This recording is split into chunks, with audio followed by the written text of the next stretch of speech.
So we're getting close to celebrating our 20 years anniversary.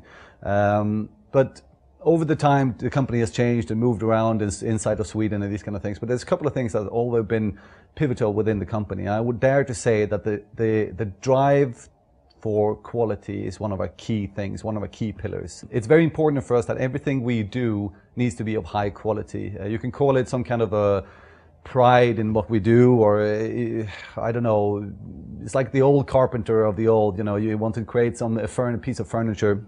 They wanted to do it with skill, and so the result really lived up to the expectations of the people that order it. It's the same way that we do games. We really take pride in making sure that people buy the game, of course, that's important because we are running a business, but also are happy about the purchase they have done and feel good about that the community they have bought into, and also the longevity of the product that they get into, that we take care of the product post-launch and these kind of things. So quality is a key motivator for us here in everything. If it's so that we make a movie, like a PR movie or something like that, or we make an actual engine, or we make a game, whatever it is, quality is very important for us.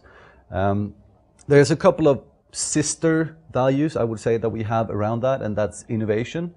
That quality is good, and you can define quality in many different ways, but we also want to innovate in everything we do. We don't want to just sit down and relax and say, we're happy with what we have now, let's just keep churning out stuff like that. We want to innovate and drive whatever we do forward. And in the case of Battlefield 3, that's of course the FPS genre. We want to take that further ahead and challenge ourselves to compete with the best out there in the genre.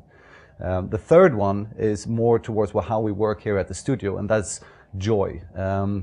We firmly believe that if we don't have fun working here every day that we do, then we're going to have a problem, because that's going to show in the products. And the flip side of that is, of course, if we're having fun and enjoying the playtest that we have daily of our multiplayer products, if we're enjoying playing that single player campaign that we're building even after X amount of hours that we spent on it, then we know that that is most likely going to shine through for the consumer, the player that buys it in the end. So it's something that's very important for us, and it's important for having a culture here that, well, makes people want to work at DICE and stay working at DICE for over a long period of time. DICE is situated here in Stockholm, Sweden, and we've been in Sweden since the company was founded. It's a bit outside of the more classical areas where game development could be said be done, like California or the Great Britain. But it's definitely in Scandinavia and Sweden. We have smaller, but we do have an epicenter of game development here as well. But being out of the main area, so to say, we do see a little less of churn with people, but it has another side as well, and that it's harder to recruit people internationally here, of course, because, well, look outside, it's pretty cold in the winters, for instance. That could be one argument. So it's both good and bad, definitely, to be outside of the big areas. DICE is, of course, part of a big family. We're part of EA with its headquarters in Redwood Shores in California. So we do have a very tight collaboration with them, but on the actual game development, we are very self-sufficient here.